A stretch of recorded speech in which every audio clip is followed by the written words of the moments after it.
Hello everybody, my name is Miss Olivia and I'm a speech pathologist. Today we're going to be reading a book together. And parents and families, the things we're going to do in this video today are things that you can do as well at home with any book that you have. We're going to focus on three things today. The first one is turning book reading into a conversation. Books are a really great way to build oral language skills in kids. So where possible we're going to make comments, we're going to give opinions, and that's exactly how we talk to one another. We don't just ask questions, we give our opinions and we tell people what we think. So we're going to be doing lots of commenting today in the video. The other thing we're going to do today is we are going to talk about how we can read a book, not just with the words. We're going to talk about the book before we read it, while we're reading it, and after reading it. So we're really taking all the opportunities to turn book reading into a conversation. So the book we're going to practice reading today is called Mr. Gumpy's Outing, and the book is by John Birmingham. So, when I look at this book, I can see that there is a man here, and that must be Mr. Gumpy. I think he is our character. I wonder what this book could be about. I'm going to make a prediction. I predict that this book is going to be about Mr. Gumpy, and he is going to go on a boat down a river. Let's have a look. Before we start though, I'm going to look at the title here and the author. Now the author is the person who reads the book, and there isn't anybody else written on the front here. So that must mean that John Birmingham is the author and the illustrator. So he wrote the words and he drew the pictures. Let's have a look at our book. Mr. Gumpy's Outing. As I read this book, I'm going to make lots and lots of comments. This is Mr. Gumpy. I can see that Mr. Gumpy is holding a watering can and he's standing at the front of his house. I think this is the setting of our story. It's where the story takes place. Mr. Gumpy owned a boat and his house was by a river. There's Mr. Gumpy. He's standing outside his house in his boat. I wonder, where is he going to go? One day, Mr. Gumpy went out in his boat. "May we come with you?" said the children. "Yes," said Mr. Gumpy, "if you don't squabble." I wonder what squabble means. That's a little bit of a tricky word. I think squabble means fight. So Mr. Gumpy does not want them to fight in the boat.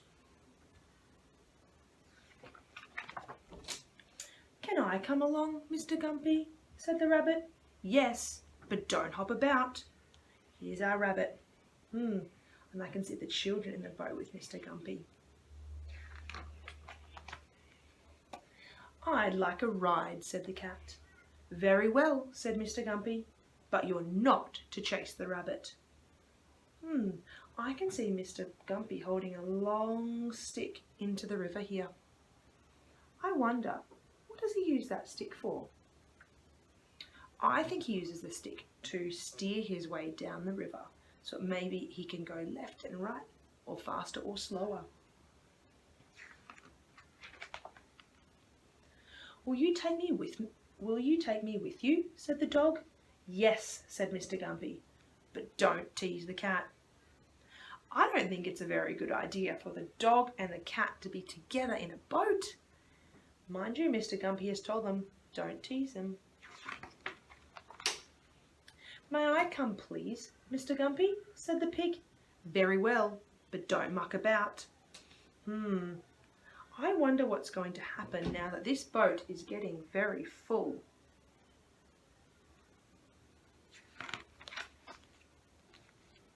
"Have you a place for me?" said the sheep. "Yes, but don't keep bleating." Mr. Gumpy's giving lots of instructions so that the boat stays nice and safe, and then they can all go down the river together.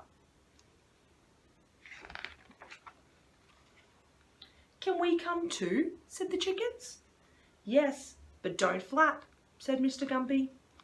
I can see 2 chickens here. 1, 2. Can you see any more chickens on the page? I think I can. Let's count them. 1, 2, 3, 4, 5, 6, and 7, 8. I can see these chickens around the chicken coop. "Can you make room for me?" said the calf. "Yes, if you don't trample about. Have a look at Mr. Gumpy going through on the river. He's going under a bridge. It's lucky they fit. Maybe he had to duck his head to go under there. Have you been under a bridge before? May I join you, Mr. Gumpy? Said the goat. Very well, but don't kick. Oh, there is a lot of animals and people on the boat. I wonder what's going to happen. If they stay very well behaved like Mr. Gumpy told them, I don't think there's going to be a problem. For a little while, they all went along happily. But then the goat kicked, the calf trampled, the chickens flapped, the sheep bleated, the pig mucked about, the dog teased the cat chased the rabbit hopped, the children squabbled, the boat tipped.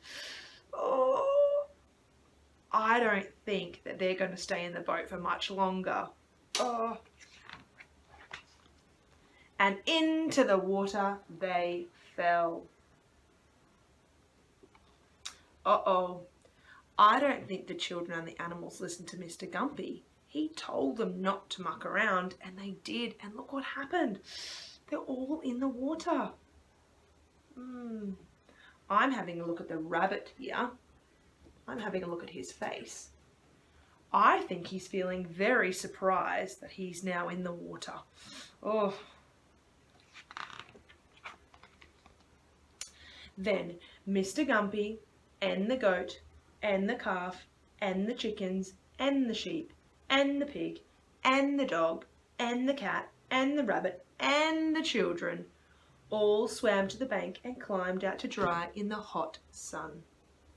We'll walk home across the fields, said Mr. Gumpy. It's time for tea. So I think that when they fell in the water, they got all wet. But here, they're walking across in front of the sun, so I think they're going to dry out.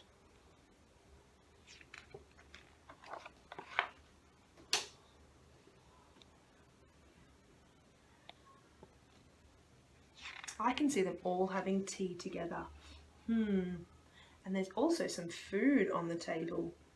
I can see some apples. Oh, and I think I can see some cake. Is there something you like to have at tea?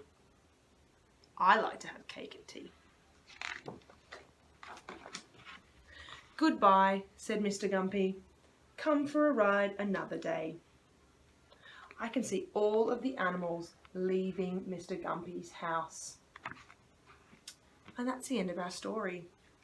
Now, if we talk about our story for a little bit longer, because we're talking about after reading now, is that I can see them all walking across the park here to dry out in the hot sun to get back to Mr. Gumpy's house.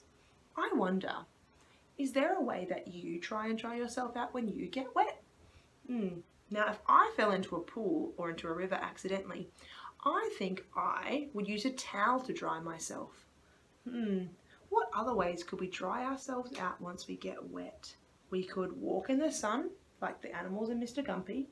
We could use a towel, like I said. But we could also use a hairdryer for our hair.